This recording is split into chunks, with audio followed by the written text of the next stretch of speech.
Hey everybody, welcome back to Video Mess. So Taryn got a fun one for you guys this evening, so you better grab a drink and strap in because we're going to be doing over 35 minutes of review of the RetroTink 4K.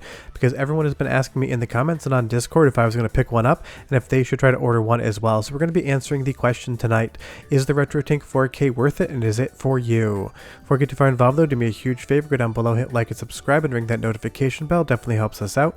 And if you feel so inclined to want to support the channel, we got a Patreon link down below as well. And tell me down below in the comments, do you want to see specific videos for the RetroTink 4K and the best setup for each individual console? I'm thinking about doing it for some of the biggest ones, so tell me down below if that would be something interesting to you. But let's get right into the video now. And just so you know, I paid real money out of my own pocket. This is not sent to me for review. Now, as a physical object, I was actually impressed by how small the RetroTink 4K actually is. It looks bigger in photos, but on my table, it's actually a really nice size. And I love this door in the front as well, hiding the RCA inputs as well as S-Video. It's nice to have those ports covered up and to have a cleaner look at the front. S-Video, RCA, you got your composite in, stereo in. It's really nice to have these up front and everything else around the side and to the back. But I do really appreciate this door, super slides easily. It is exactly what I would be looking for as a device is concerned. You'll see in the front here we have an SD card that's going to hold all of the different profiles that the RetroTink 4K is going to ship with, and trust me, there's going to be a lot more made. And big credit for using SD and not micro SD. It's so much easier on my fingernails trying to get this damn card in. Micro SD can be a real pain in the butt to deal with. Now around back we're going to have a plethora of inputs, obviously component in there. You're going to have your stereo in as well as the component jacks right there. And just so you know, RCA audio is going to be on the left and the component inputs are going to be on the right, just in case you don't get those reds mixed up. Right here we have a VGA input, which is going to cover the entire spectrum of what that port could offer, and honestly this is my favorite feature of the RetroTink 4K. I have so many different arcade boards that use a VGA port on different signals, as well as my Dreamcast with a VGA box. Being able to cleanly capture these signals is going to be such a benefit to me and the channel, because trust me, having to deal with these things can be a metric pain in the butt. Now on the audio side, the VGA port's not going to cover any sort of audio, so you're going to either want to put it into that audio in headphone jack, or you can go optical in. So it gives you options on how you ingest your audio. Just remember that VGA and any standard of it is not going to support audio. You're going to get that separately. One of the most famous consoles to use VGA and 31 kHz is going to be the Dreamcast, and I can't wait to see how this captures, because I would say on my Framemeister, which I've been using on the channel since its inception, Dreamcast could be very tricky, and I always thought the image was a little bit too dark. Now you're going to have an HDMI in as well, which is going to be an awesome new feature. It's not just good for those retro consoles like Dreamcast, Naomi, or Nintendo 64 with HDMI mods. You can pop modern cisterns in here as well, and I'm going to show you that later on in the video. And of course you have HDMI out and power in, because how would the RetroTink function without those two ports right there? Now around the side, it's going to be really important to me, and depending on what consoles you use, important to you as well, is going to be the SCART connector. Pretty much all of my arcade boards use SCART on the side, and that is going to be such a big benefit to me. The Framemeister supported it, but it supported it in a mini DIN configuration, so having full-size SCART right here with these screw posts for retention is going to be another awesome feature, because I hated dealing with the mini DIN adapters. Now if you don't watch the channel, you might not know, and if you do, you definitely do, that I absolutely love collecting original arcade hardware. I have a closet filled with dozens upon dozens of boards, so being able to get SCART in is going to be great. But I want to see how the SCART implementation is with the RetroTink 4K, because on my Framemeister I did have to do a lot of massaging of settings to get sync on certain things. There's a lot of different sync rates on arcade boards, so I want to make sure the RetroTink 4K takes every weird board I have to throw at it, because if it doesn't sync, then it's not going to be much help to me. And spoiler no spoiler, had very good luck with the sync as well. Now I want you to be aware of something in the SCART port. This is going to be a 75 ohm port. On arcade boards, if you don't have the proper signal attenuation on your cable or on the super gun itself, it's going to send a higher voltage to the RetroTink 4K. So make sure that you're sending 75 ohm signals. The menu is going to tell you to do so as well. And because this is an analog device, the quality of your cables is going to absolutely matter. If you throw cheap cables with no good grounding and shielding at the RetroTink 4K, you're going to have a worse experience. So make sure your cables are good. Now to the controller, this is another awesome feature. Obviously my Framemeister had one, but pretty much anything you would want to do in the menu or outside of the menu is going to be fully supported here with very specific buttons, and some of them are going to be super important when you're using the device, and you can save pretty much any custom profile to any of those number buttons you want off the fly. But you're going to see right here we're going to have these different gain options, and then we're going to have the different sync options. Genlock, sync, and triple buffer. Those are going to be really important when you're dealing with the signals and understanding what sort of latency you have on the device. Now, I'm not going to go crazy into all those numbers. I'm just going to tell you from a vibe standpoint because I'm a different type of channel. But it's fun to hook up the RetroTink 4K in your living room, even something like Switch. When I was playing this just to test it, I was getting better results as far as latency was concerned using the RetroTink 4K to upscale on game mode than I would get when I let my television actually upscale to 4K itself. It's so fun to be able to do things like this. And if we go into the actual settings, you're going to see we can do something like put scan lines on top of the Switch. Why not do something like that? It's fun. But you're going to see here we're getting 8.9 milliseconds of lag, which is absolutely spectacular. But let's talk about lag just for a minute, because it's not just video lag. We're talking about the culmination of the entirety of the lag chain, which is going to be multiple different things. Any sort of hardware can have lag within it, especially if it has an operating system, something like PlayStation 3 here. This can introduce lag just processing what's going on the actual software in and of itself. This is the thing about lag. Everyone thinks about it in the scaling option, but honestly, there is other places. The RetroTink does an absolutely amazing job on the lag side of things. But even something like your controller can introduce lag. Wired versus wireless, there's going to be different lists of different database out there showing what controllers introduce what lag into your button press. So just remember that when we're talking about lag, it's controller, it's operating system, it's hardware, and it is scalar as well. So the RetroTink keeping the lag down to an absolute bare minimum is spectacular.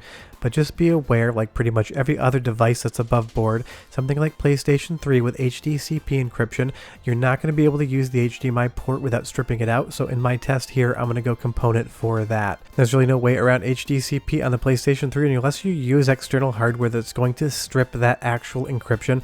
But honestly, I don't really mind using the component whatsoever. I think it actually provides a really fun analog look to what was an HDMI signal. Now I know what everyone's asking on the internet. Is the RetroTink 4K the PVM and CRT killer? And that question actually doesn't really hold much water to me.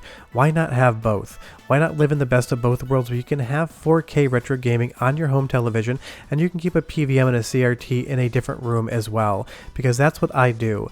These are all just different tools in my arsenal to enjoy my retro games. I absolutely love the glow of a CRT. My 20-inch Sony PVM right here looks spectacular. But let's talk about CRTs in general with a little bit of a cameo from CapPen here, and big thanks to Dorfus, my East Coast correspondent, for grabbing me these macro shots. So what you're looking at right here is a Sony High-Vision High-Definition CRT television with the dancing phosphors of Richter from Castlevania going on. Now we're going to move over to one of his PVMs, and you're going to see it has a completely different look. When they talk about whether or not a PVM CRT is essential and whether or not RetroTink 4K can kill them, it really doesn't matter, because this is an OLED right here on a macro shot, and they're completely different technologies. CRT televisions do one thing, RetroTink 4K does another. Why not just live in the world where we have both? If you don't have the space for a CRT, a RetroTink 4K is going to be the best replacement for a CRT television you could possibly imagine. But if you have room for both in your budget and in your house, I just say you keep both around, because there's one very specific thing the RetroTink 4K or any other scaler will not do, and that is cooperate with light gun games. And these require the raster draw from a CRT television to actually be able to work, and they are a huge part of my collection channel and my love for collecting arcade hardware.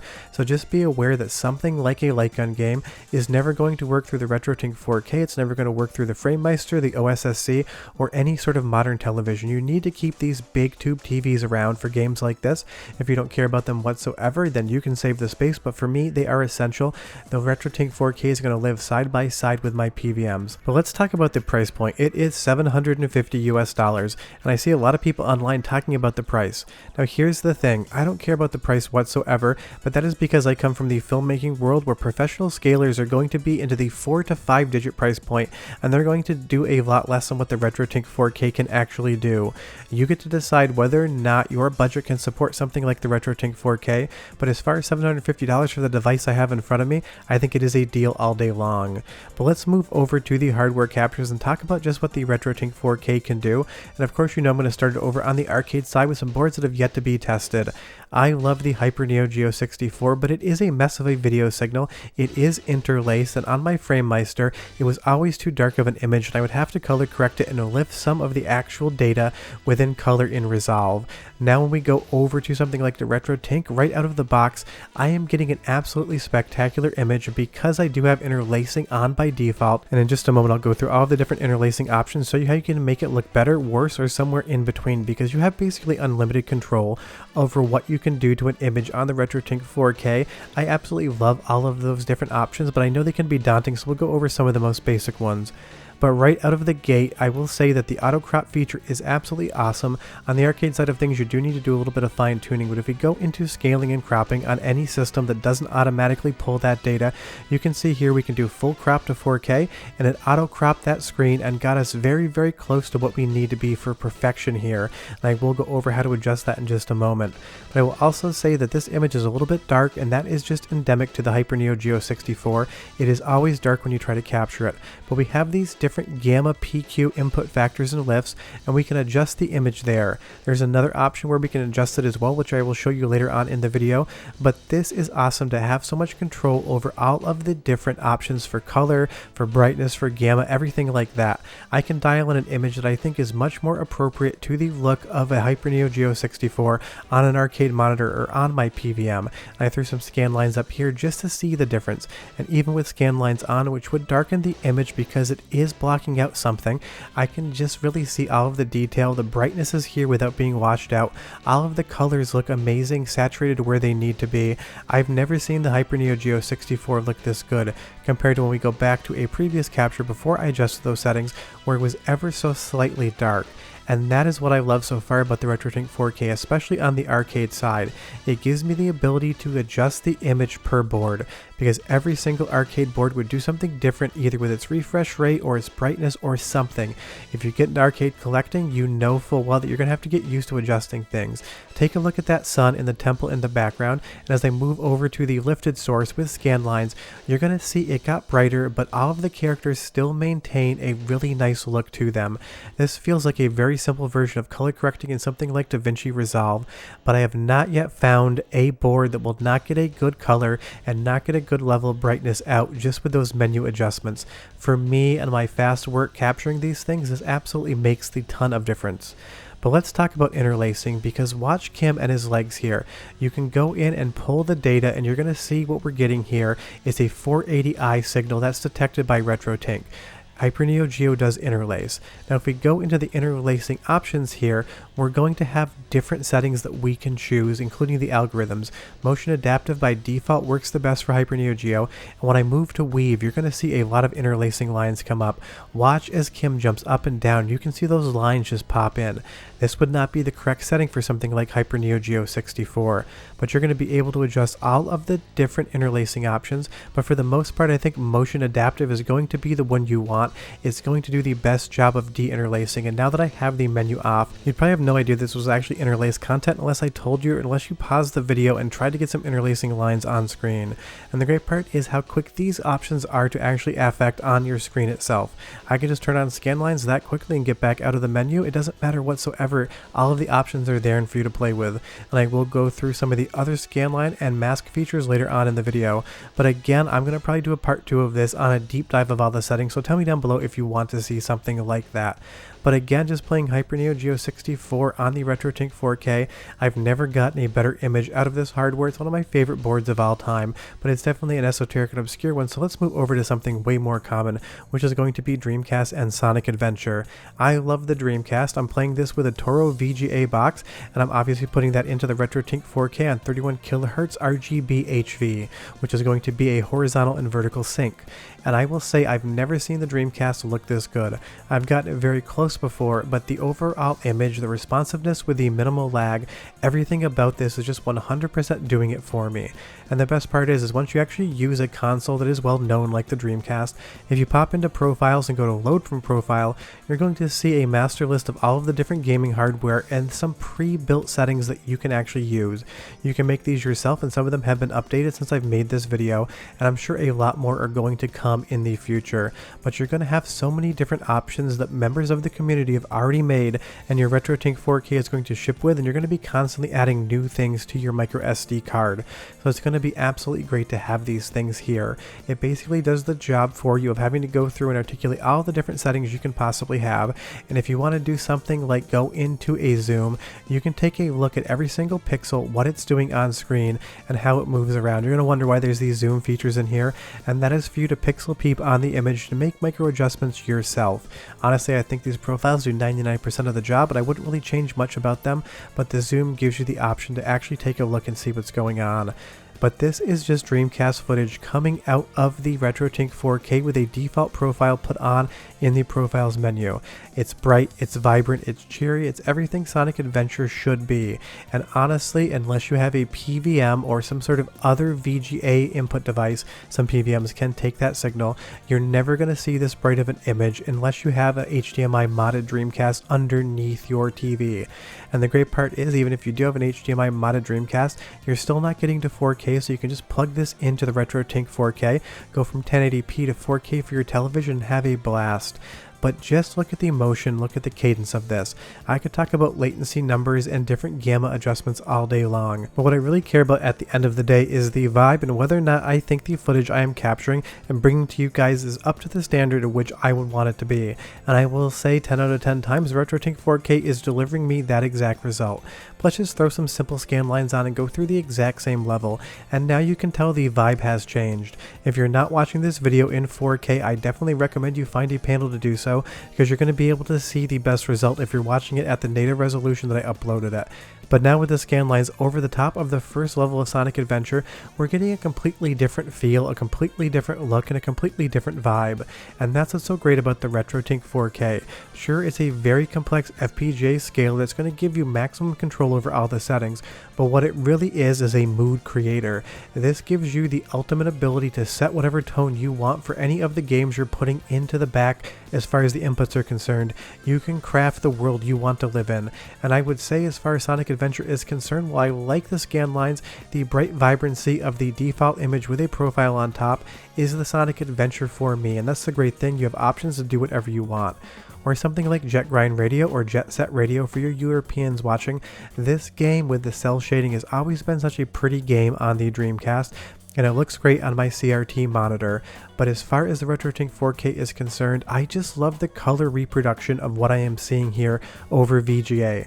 This looks insane to me. All of the resolution upscaling, all of the images on the screen, all of the color reproduction of what it would look like on an original Dreamcast.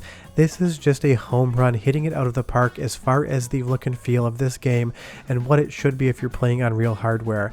I've never seen this game look this good unless I took my VGA monitor out of my closet, set it up on a table and played it, which I do all the time, but it's definitely way more cumbersome than using a scaler in my living room. But as far as Dreamcast and VGA is concerned on the RetroTink 4K, I'm giving it 11 out of 10. I think it is absolute perfection. But let's move back over to the arcade side and talk about auto crop, because you're going to see here Tobey Polystar's a 3DO M2 arcade board. When it gets the signal, this is definitely not how it should look, but that's totally fine. If we go to scaling and cropping and we go down to CP auto crop, if we do full crop to 4:3, you're going to see it hit start, and now we have a very close to accurate image. This is going to work basically across the entire arcade spectrum.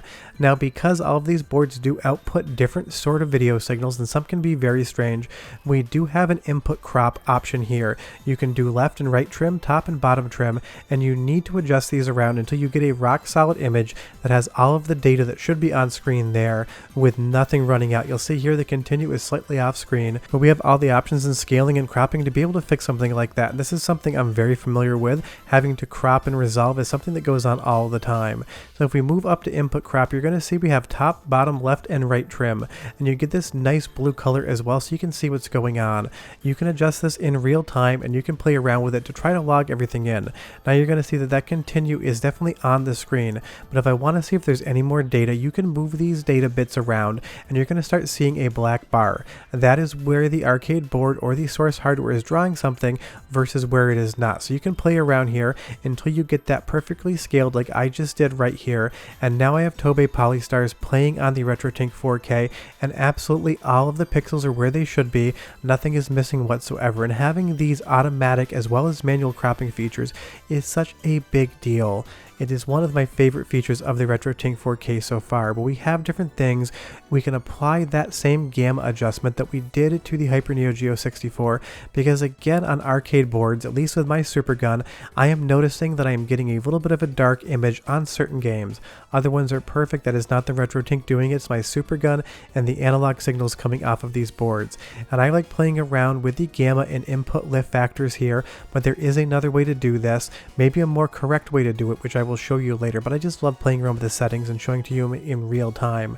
So you can adjust all of these until you get an image out of it that looks correct, because Tobe Polystars is a very vibrant, colorful game, so I feel like I've dialed in about as close here as I would see it on my CRT television. There are some scan lines on top, and again, I have never seen this board in this amount of detail on any sort of LCD, OLED, or otherwise television.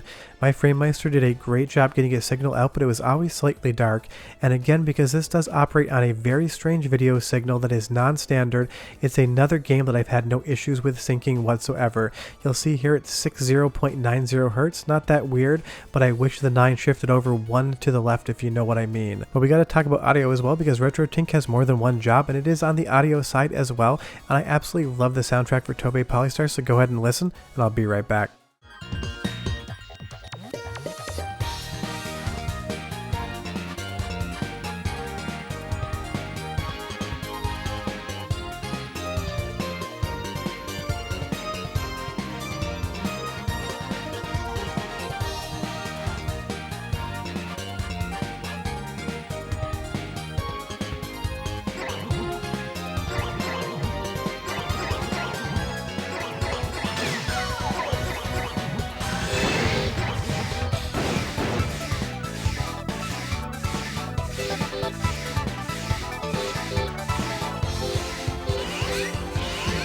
Sounds absolutely spectacular, and the greatest part is you also have a preamp gain here where you can adjust the volume. This is going to be absolutely crucial for arcade boards, because most ship with an external audio amp, which most people do not collect whatsoever. We do it in external hardware, so being able to boost the audio levels is amazing. And then you can save all of the different settings that we have here just for 3DO M2. You can save all of the settings, then you can auto load them to a button. But as far as the audio quality is concerned, the only way you're going to get bad audio out of the RetroTink 4K is if you ingest bad audio into the system itself. If your cables are good, if they are properly grounded and shielded, and they are of a high quality, you're going to get absolutely rock solid, crystal clear audio coming out of this thing. So as far as the 3DO M2 is concerned, the only person that's ever going to test this is going to be me, but I'm here to tell you it's my new favorite way to play this hardware, not on a PVM. But let's move over to what I would call a worst case scenario.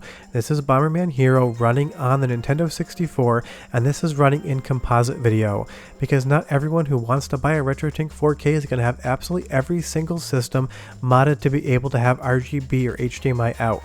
My Nintendo 64 is bone stock because I've been using the MiSTer FPGA core here, so I haven't felt the need to mod it. And I will be talking about MiSTer FPGA later in the video, so if you're here for that, don't worry, it is going to be in here in a small format. But this being the worst signal you can get out of the Nintendo 64 without going to RF, still looks great on the RetroTink. Now, the Nintendo 64 definitely has an advantage because it's always been a soft image and a blurry image as well. That is what the Nintendo 64 is known to look like, and here on the RetroTink 4K that definitely helps it.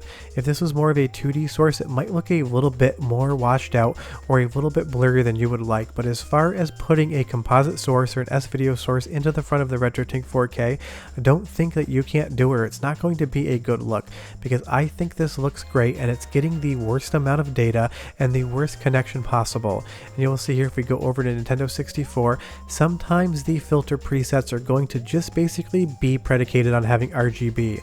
If I turn one of these filters on, it is going to automatically switch the input over to the SCART input for RGB, and we are going to lose the signal. But I'm sure as the RetroTink 4K moves on and the community gets more involved, you're going to get more of these presets that are going to work off different input types. But that's the great thing, it is so quick to switch the video source. Just go into the source option, pick wherever you are, and you can go from there. And you can see all of the different styles of filters we can put on here, scan lines. There are some masks available as well, which I will show you later on in the video and probably in a video too. But Bomberman Hero is my absolute favorite Nintendo 64 game of all time. I've seen it in action on so many different systems, and here with composite video in with the RetroTink 4K, I still think this looks super acceptable, and I'm so impressed with how it handles such a bad video signal. But let's talk about the IGS PGM and Ketsui here from Cave. It is a bullet hell shmup and I absolutely love it. But if you don't collect arcade boards, you're not quite certain, all of these games, if you play them on a standard television, LCD or PVM CRT, and you don't turn them on their side, they're going to have video that's going to be going in the wrong direction. Now there is the option, and it is still in beta, for rotate mode. You're going to see it right here.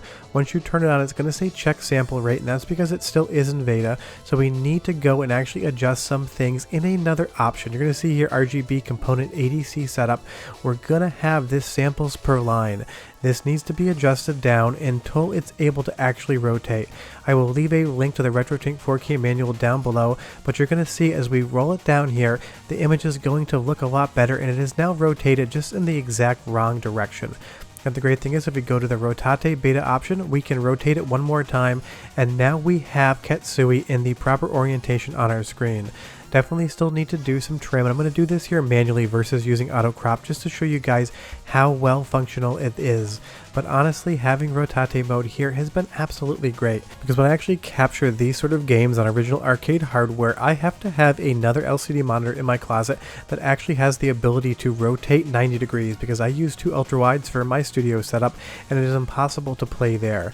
Obviously with a regular arcade board, you just turn your PVM or CRT on its side, but having rotate mode here is just the absolute best. Now as far as latency is concerned, I am going to show you some numbers soon, but I want to focus less on raw data. Everyone seems to be so interested in that, and I understand why. I want to talk about the feel of latency. Ketsui is not an easy game whatsoever. If you can't tell already, there's an absolute metric crap ton of projectiles flying around screen at once. Fast reaction times 100% matter here, and I was able to get through the entire first level without taking a death. If there was lag in the video signal that was too much for me, I would have absolutely not been able to do that. So from a feel perspective alone, this thing you'd never have to worry about lag. But let's talk about its ability to capture very strange arcade signals. This is a Konami Python 2 with Thrill Drive 3, and it uses a RGB connector, but it does the most asinine things with it. This is going to go from 15 kHz RGB to 31 kHz interlaced to 31 kHz VGA signal, all within the boot process. I have never found a monitor that this thing will lock onto. It's always going to show me a scrambled image until it gets into the game and locks to 31 kHz progressive. Except now with a RetroTink, you're seeing this in real time, all of the different adjustments, all of its ability to grab different signals. I have never seen this actually work this well, and I can't wait to get some real hardware captures of this game, but I do need to set up a little bit of the steering first because the analog pots just aren't there.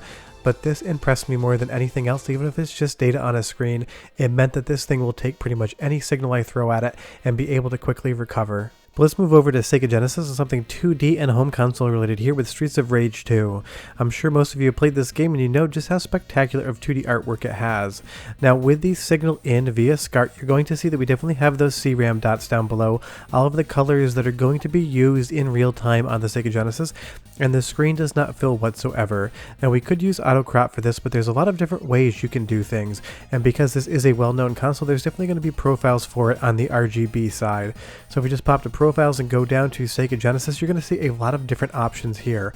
Some are going to fill the screen, and some are going to be integer plus, which is going to do a little bit of an overscan, but it's still going to maintain that integer scaling. We have so many different options here on so many different menus. You'll see this one definitely cleaned the image up a bit, but it didn't do anything on the scale. If we go over to integer, you're going to see now we have a different look, but it still doesn't fill the screen. Integer Plus is going to fill that all the way up for you. There might be a few pixels here and there going above the top and bottom, but you get to decide whether or not that is for you. But again, seeing Sega Genesis in 4K through the RetroTink is just an absolutely great time. Now when I captured this game out of my Framemeister with the same SCART cable, I got a very similar result. The Framemeister definitely held its own for very many years, and I have not upgraded since the RetroTink 4K came out. I kept my Framemeister for the longest time because I just absolutely loved it, and it has now been replaced with the 4K. But with this dithering pattern here in this spotlight, something that the Sega Genesis did a lot graphically, this is one of my favorite things to take a look at when I talk about different scalars, different FPGA cores, etc, etc. We can go through all of the different scan lines and you can see in real time just how that dithered light shadow looks right here. You have the character behind it, and every single thing you do is going to change the image slightly. So you get to decide again what looks good to you. You can change the scan line strength, the modulation, all of the different red and blue convergences to get a look that looks good for you. You can throw a mask on as well, or secondarily if you would like. Or if you don't like anything, you can just 100% turn it off. But playing around with all of these options, it's so much fun just to see that one cone of light take on such a different shape, a different look, and a different feel depending on what option we actually enable. And that's been the great thing about the RetroTink 4K. So many different ways to make an image do whatever you want. Now I do have something turned on here. Leave me a comment down below and tell me if you know what it is. And that's the fun thing about these captures. I can kind of make you do it as a test and you tell me what you think is actually happening. But if you move over to Sonic CD here again, I just love the color vibrancy and accuracy that the RetroTink 4K has been giving me. Whether it's in arcade boards, home consoles, different things such as that, this just looks so colorful, and that's the thing about Sonic CD. It had so many awesome colors, so many fun neons and pastels. You want to have all of that color accuracy represented on a scaler for you to fully enjoy the game. And that is what I'm seeing here in Sonic CD. Zero latency, zero lag whatsoever as far as my controller input is concerned. Amazing music, amazing motion, and colors that just absolutely pop. This is better than I've ever seen Sonic CD before, and I've definitely played this on my Genesis CDX with my Framemeister, and this makes me definitely want to go back and take another look at the game. But one of the things that I actually found to be the most fun, and I was actually surprised by this myself, is playing around with stuff like PlayStation 3 over Component. Now of course there is an HDMI connection on the back of the PlayStation 3, but that does have the HDCP encoding. But the great thing is we can move over to Component in D-Terminal. This is 480p footage right now. And we can turn on all the way up to 1080p across Component per the menus, and you'll see in real time the RetroTink gets the new signal in. There is a little bit of a gap on the left and right in the framing, which I will leave here just so you understand what that looks like, but otherwise it recovered so quickly.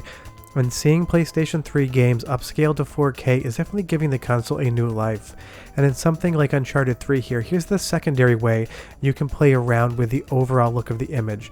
We have the pre-ADC gain here, and I've always thought this first level was a little bit too dark. I want to turn up the actual colors of this, and you can see in pre-ADC gain, I can make it darker or I can make it lighter, and that's been a huge thing. Now when you're playing around with this, you might find that one level requires it, in another area in the game you want to turn it off, but you can play around with all of these options, including the gamma and PQ corrections. It lets you draw in an image and dial in something that looks good to you, and I do think this level in Uncharted 3 looks better with more brightness, and that's the great thing. It gives you the ultimate control to do whatever you want with an image, and getting PlayStation 3 upscaled to 4K just does give the console a brand new life. I actually love the PlayStation 3. It was one of my favorite consoles of any generation, and I'm thinking about doing a series in the future because it straddles that line between retro and modern. But getting PlayStation 3 in Component, just being able to capture easily is a fun time. But getting this scaled to 4K just looks outstanding. I'm not saying this looks like a PlayStation 3 game, but upscaled to 4K via the Tink, I would say it gives early generation PlayStation 4 graphics a run for the money. Or moving over to something like 3D Dot Game Hero, an absolute deep cut that I love, and if you've never played you should. This has such a fun tilt zoom effect to it on the actual graphical draw that I just think no other game has done as well or even done in the first place. And this shines even more in 4K. I do love playing something like this on a CRT television. You can trick the PlayStation 3 into doing stuff like that. But honestly, if we go around into some of the scaling filters, you can have a lot of fun even if you are on a high def source. You're not going to get the exact same thing as you are on pure 2D artwork, but as I play around with the scanline function here, you can see the image change in real time.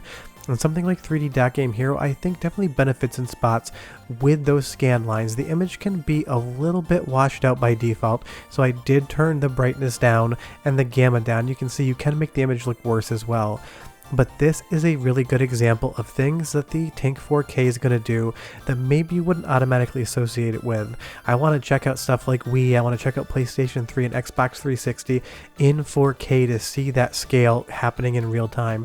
And you'll see here that tilt shift effect with that little bit of a filter on top just gives this game a completely different feel and vibe that works so well. Now you will see if you go into load profiles, there's not going to be much whatsoever for modern systems like PlayStation 3 or Xbox 360, and that is just because they do have HDMI out, so it's probably something that's going to come later. Now I know that I mentioned latency a long time ago and I just said this thing is amazing, don't worry about it. Just be aware that when you go into latency on scale and crop, if you just see it scrolling, that means it's because you're on triple buffer, and you might want to move over to Genlock to better examine what the actual latency is going to be. You'll see that we're active here on the component input, but if we go around to different menus, we're going to have different ways to do the sync lock. Triple buffer by default, but I'm going to Genlock to the proper frame rate. And now you see we have 0.9 milliseconds of lag. That is basically zero, and it's not going to affect anything. I didn't want to get heavily into lag on this video because people get so worked up about it and wrapped up in it. I'm just here to tell you right now that the RetroTink 4K is not going to add any lag to any of your games that is going to affect the gameplay whatsoever. Not if you're playing a bullet hell shmup, not if you're playing a fighting game, 2D or 3D, you're going to be able to enjoy the games you know and love the way you remember them on Tink 4K, and that's the best thing. And before you ask, yes, I am working on a separate video for MiSTer FPGA. I'm going to be doing analog into the Tink 4K, direct video into the Tink 4K, and scaling 1080p just to 4K as well. But right now, the Tink does need a little bit of an update to understand the data that MiSTer's now spitting out of the direct video option, so hopefully that does come soon. But here's one taste of 4K footage off of the MiSTer FPGA, and you tell me if this is just scaled from 1080 to 4K or if I've done something else here. I'd be really curious to tell who can see the difference. But that's basically my initial review of the RetroTink 4K. This is slotted into my workflow so well, and it's going to be sitting on my desk for the channel. I'm actually not going to be hooking this up to my television unless I take it out of the room. This is for my workflow. I'm going to be able to move a lot of the channel to 4K, and I'm going to be able to do it seamlessly. And for all those weird arcade boards that I still have not yet captured, this is going to make my life infinitely easier. RetroTink 4K is a 10 out of 10. Don't worry about the cost, it's worth every penny, and if you have any questions, leave them below, but we are done. Bye-bye.